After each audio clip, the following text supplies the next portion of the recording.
नमस्कार दोस्तों, हमारे YouTube चैनल टीचर प्रोडक्ट में आपका स्वागत है। और एक बार फिर लेके आया हूँ मैं खेलो इंडिया 2020। ठीक है, अभी तक 17-18 वीडियो बन चुकी हैं और उनको आप जल्दी, जिन्होंने अभी बाद में देखना शुरू किया वो पहले से देखें शुरू से, तो आपको कम से कम 300-400 के बीच में क्वेश्चन मिल जाएंगे। और उनसे कैसे मैंने एक क्वेश्चन से 3-3, 4-4 क्वेश्चन का आंसर दिया है और आगे कैसे क्वेश्चन बनते हैं बताया है। अगर आपको 17-18 वीडियो सब देख लोगे तो आपको कम से कम ये तो पता लग जाएगा कि क्वेश्चन बनता कैसे एग्जाम में और उसको हल कैसे करना चाहिए और किस तरीके से वहां से नए क्वेश्चन बन सकते हैं। तो आपको उससे फायदा क्या होगा? आपको लगता है ये सीधे क्वेश्चन एग्जाम में आ जाएगा? नहीं, इसके बहुत सारे फायदे होते हैं। पहला फायदा ये होता है कि जैसे आप क्वेश्चन पढ़ने लगते हो तो आपको ये पता लग जाता है कि एग्जाम में क्वेश्चन कैसे पूछे जाते हैं और कैसे क्वेश्चन बनते हैं। उसके बाद जब आप कोई किताब पढ़ते हो, जब आप कोई टेक्स्ट बुक पढ़ते हो तो उससे ये पता लगता है कि इसकी कौन सी लाइन से कौन सा क्वेश्चन बन सकता है। इसलिए क्वेश्चन पेपर सॉल्व करना बहुत जरूरी है। 20 क्वेश्चन मैं करवाता हूँ रोज। इसके अलावा भी आप लास्ट ईयर के जितने भी पेपर हैं, चाहे वो पुलिस के हो, चाहे लेखपाल को, दरोगा को, जो भी एग्जाम हुए यूपी SSS सभी के पेपर हल कर लो, तब जाके पेट में कहीं का आपका सही होगा। और पेट के लिए एक बात ध्यान रखो, देखिए जीएस का महत्व बड़ा है। जीएस को 50% में रखा है और उसके बाद मैथ रीजनिंग को 30 नंबर में और फिर हिंदी को 20 नंबर में। तो आप सोचो, एग्जामिनर की मेंटेलिटी सोचो, वो मैथ रीजनिंग को थोड़ा कम किया है क्वेश्चन, क्योंकि उसको हल करने में थोड़ा टाइम लगता है। और हिंदी के क्वेश्चन और जो जीएस के क्वेश्चन उनको हल करने में बहुत ज्यादा टाइम नहीं लगता है। लेकिन बात क्या है, जीएस को तैयार करने में टाइम लगता है। ठीक है, हिंदी तो उतना खैर तैयार करने में टाइम नहीं लगता, लेकिन जीएस एक प्रॉपर टाइम मांगता है। तो जीएस ऐसा नहीं है कि एक दिन पढ़ लिया, सूत्र याद कर लिया तो हो जाएगी। इसलिए जीएस को लगातार पढ़ते रहो। मैथ रीजनिंग को इतना अच्छा कर लो कि उसमें पूरे पूरे नंबर आ जाए, क्योंकि पेट की कोई मिनिमम क्वालिफिकेशन डिक्लेयर है नहीं। और जितने ज्यादा नंबर लाओगे उतना ही अच्छा है। हो सकता है कि पेट के जो स्कोर है उसके बेस पे आपका चयन हो आगे चल के। तो पेट को हल्के मत लो। सितंबर में एग्जाम होने वाला, उस पर पूरी फोकस करोगे तो और दिल लगा के पढ़ाई करो, यही समय है पढ़ने का। बाकी तो पूरे साल पढ़ते रहो, वैकेंसी आएंगी, उससे पहले पढ़ना ज्यादा जरूरी होता है। ठीक है, तो देखते हैं अपना पहला क्वेश्चन। और हमारा पहला क्वेश्चन है नील विद्रोह से। ठीक है, नील विद्रोह का प्रमुख नेता कौन था? तो हम देख लेते हैं। इसके दो प्रमुख नेता थे। अब लूसेंट में भी ये क्वेश्चन दिया हुआ है। एक है दिगंबर विश्वास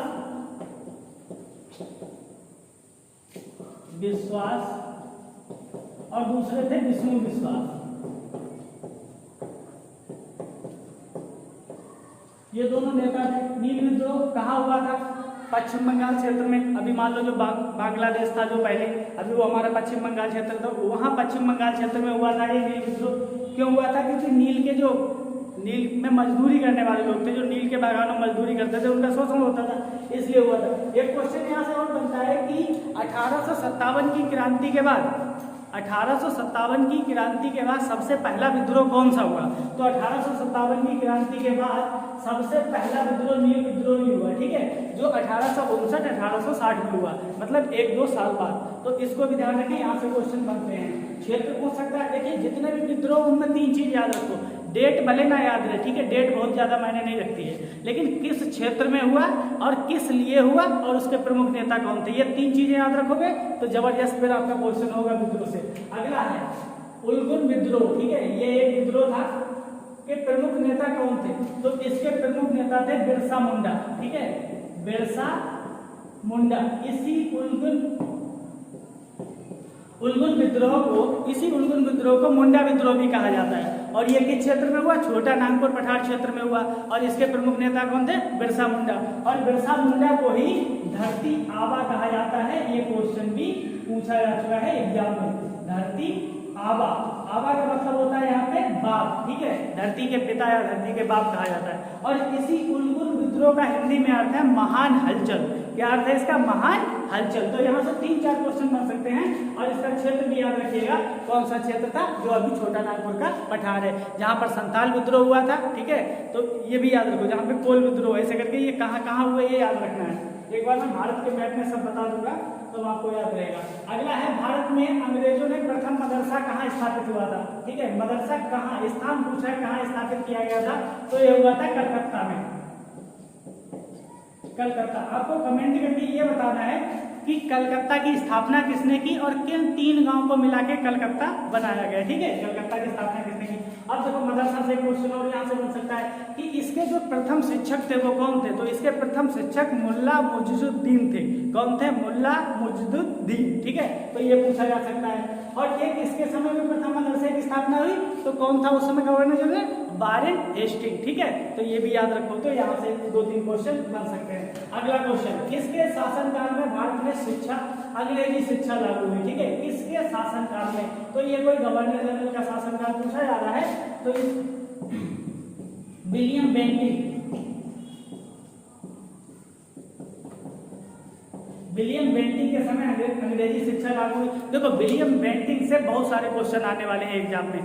पहला, 1829 में सती प्रथा का अंत किया। ठीक है, ठगी प्रथा का अंत इन्हीं के समय हुआ। अंग्रेजी शिक्षा 1835 में इन्हीं के समय लागू हुई। अंग्रेजी शिक्षा लागू करने के लिए रिपोर्ट किसने बनाई, सुझाव किसने दिया?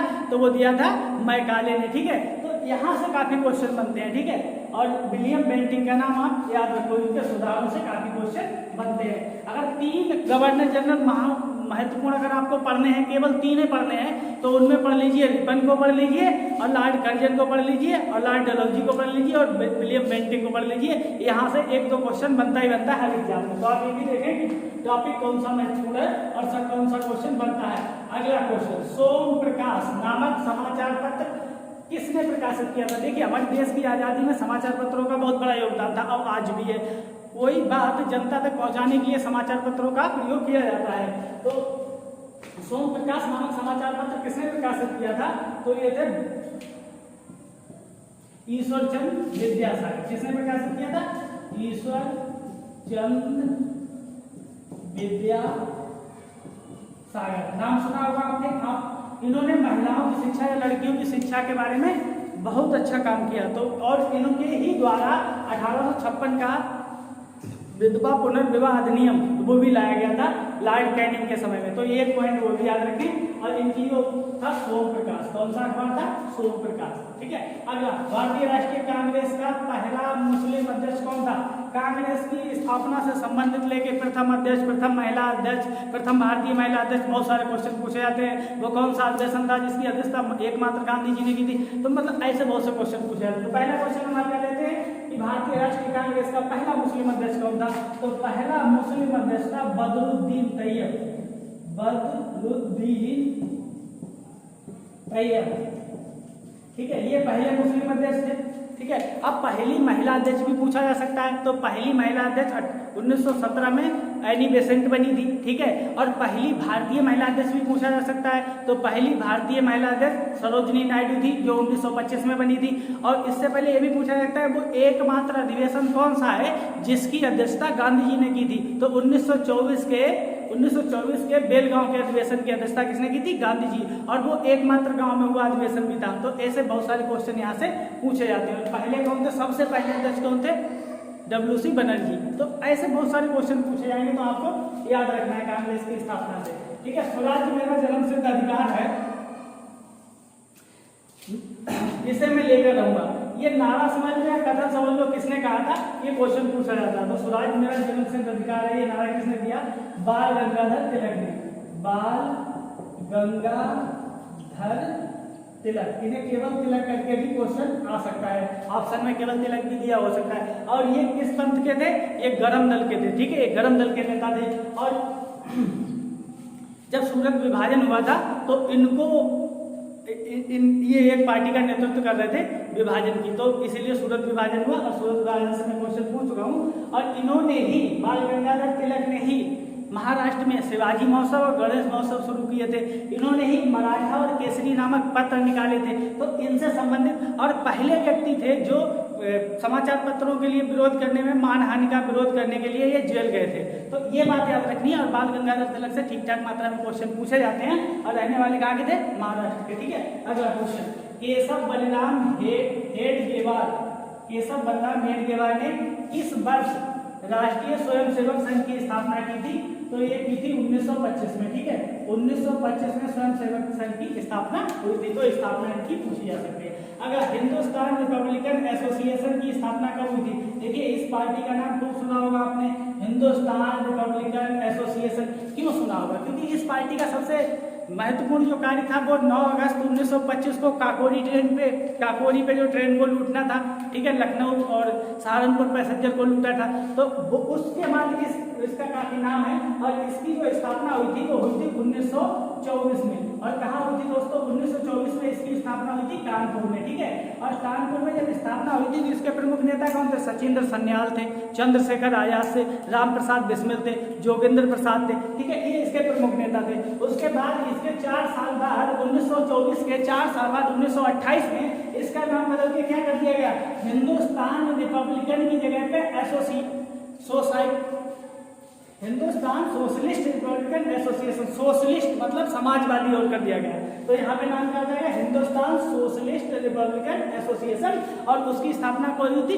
दिल्ली में फिरोज शाह कोटला मैदान में। और उस समय चंद्रशेखर आजाद और भगत सिंह इन लोगों ने इसका नाम परिवर्तित किया था। और डेट क्या थी दोस्तों? 1928। अभी 24 है, 4 साल बाद 1928, ठीक है। अगला क्वेश्चन, चटगांव सत्र, जो चटगांव है, चटगांव भी एक बंदरगाह है। कहाँ है?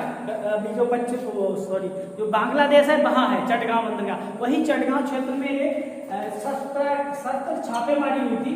और इस योजना किसने बनाई थी? ये पूछ रहा है कि चटगांव 70 छापेमारी की योजना किसने बनाई थी? तो एक मूवी आई थी पहले, खेले हम जी जान से, देख लेना, उसमें दिखाया गया है, पूरी इसी पे बनी है। और ये हुई थी सूर्य सेन गांगुली, इसके प्रमुख नेता थे। गांगुली भी लिखा जाता है, गांगुली भी लिखा जाता है, छोटू की पहले थे सूर्य सेन गांगुली, ठीक है, ये थे इसके प्रमुख नेता। और इनको कहा जाता था मास्टरदा, ठीक है, इन्होंने ही पूरा प्लान बनाया था और इनको मास्टरदा कहा जाता है। इसी में कल्पना दत्त थी और भी कई, प्रीति लता वाडेकर, ये लोग भी इसमें शामिल थे। और इन्होंने क्या किया था? 1930 में एक अंग्रेजों द्वारा बनाया गया छात्रागार था, जहाँ पे उनके शस्त्र इकट्ठे थे, उस पर धावा बोल दिया था, ठीक है। और वहां से शस्त्र चुरा लिए थे। लेकिन दिक्कत वाली बात यही थी, कारतूस वहां थे ही नहीं। जब कारतूस नहीं थे तो लड़ाई लड़े, तो ग्वाल पहाड़ियों में जब टक्कर हुई तो इनकी हार हुई थी, काफी लोग शहीद हुए थे। लेकिन इस घटना को बहुत जाना जाता है और एग्जामिनर यहाँ से सीधे सीधे क्वेश्चन पूछता है। हाँ, अगला क्वेश्चन है, मुख्य चुनाव आयुक्त की पदावधि कितनी होती है? ठीक है, तो ये क्वेश्चन कभी कभी आ जाता है जिसमें बच्चे कंफ्यूज हो जाते हैं कि मुख्य चुनाव आयुक्त और चुनाव आयुक्त। मुख्य चुनाव आयुक्त एक होता है, 2 चुनाव आयुक्त, तो उनकी पदावधि में अंतर होता है। तो जो मुख्य चुनाव आयुक्त की पदावधि होती है वो होती है या तो 65 वर्ष हो, ठीक है, 65 वर्ष, या 6 वर्ष तक वो अपने पद पर रह सकता है।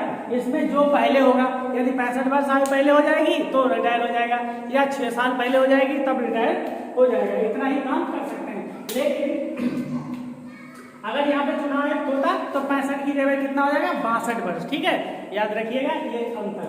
अगला, मतदान की न्यूनतम आयु 21 वर्ष से घटा के, क्वेश्चन खूब पूछा जाता है कि मतदान की आयु को 21 वर्ष से घटाकर 18 वर्ष किस संविधान संशोधन द्वारा किया गया या किस समय किया गया?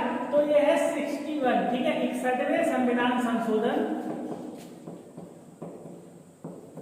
1988 में हुआ था ये संविधान संशोधन। तब क्या हुआ था? जो आयु है मतदान करने की वो 21 वर्ष से घटाकर न्यूनतम 18 वर्ष कर दी गई, मतलब कम से कम 18 वर्ष का बच्चा मतदान कर सकता है। तो ये अनुच्छेद भी पूछा जाता है और मतलब ये संविधान संशोधन पूछा जाता है। अगला, इसका अनुच्छेद मान लो कि जो वयस्क मताधिकार है, क्वेश्चन ये भी पूछा जाता है, ये शब्द सुना होगा आपने, वयस्क मताधिकार। आप बता सकते हो कि किस अनुच्छेद के तहत भारतीय संविधान में वयस्क मताधिकार का प्रावधान है?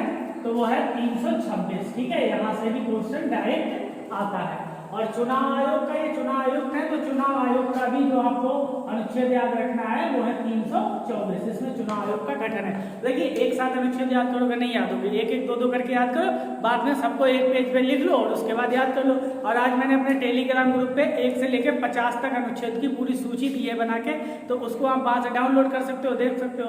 और टेलीग्राम का लिंक आपके वीडियो में दिया रहता है और उसका नाम है बीसलपुर अड्डा, ठीक है।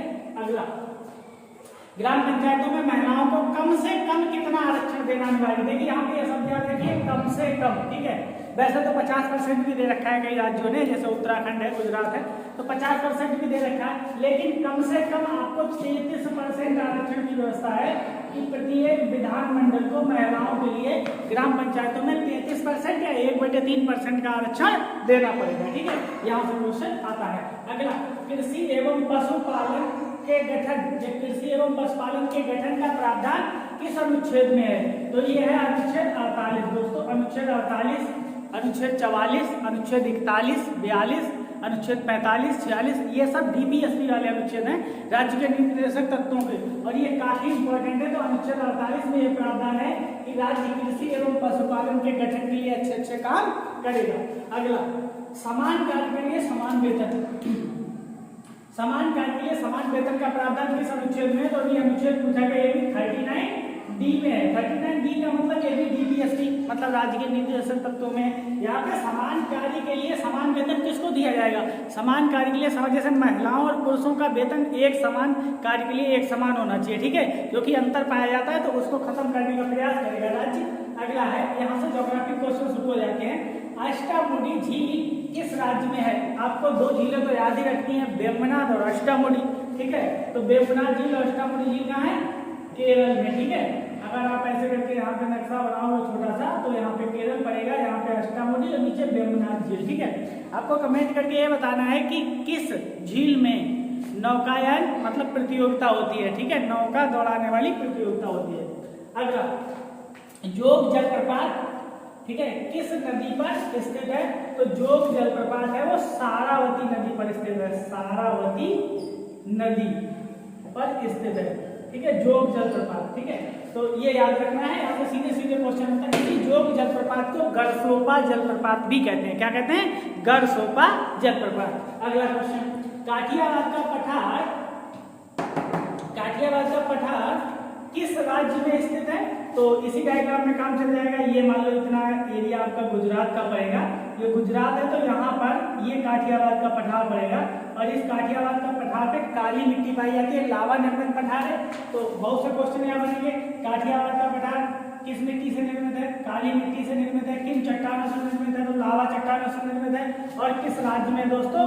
तो ये गुजरात राज्य में। किस राज्य में? गुजरात राज्य में। जैसा मैंने अभी डायग्राम में यहाँ बताया था, ये यहाँ पे काठियावाड़, ऐसे मान लो बड़ा डायग्राम बनाओ ऐसे करके, दोनों में ऐसे, तो ये यहाँ पर पड़ेगा काठियावाड़ पठार, और यहीं पे गिरिवन पड़ेंगे जहाँ पर एशियाई से पाए जाते हैं। तो ये सब याद रखने वाली बात है।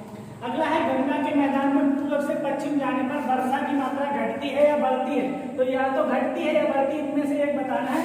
तो गंगा के मैदान में पूर्व से पश्चिम जाने पर, मान लो ये भारत का नक्शा है,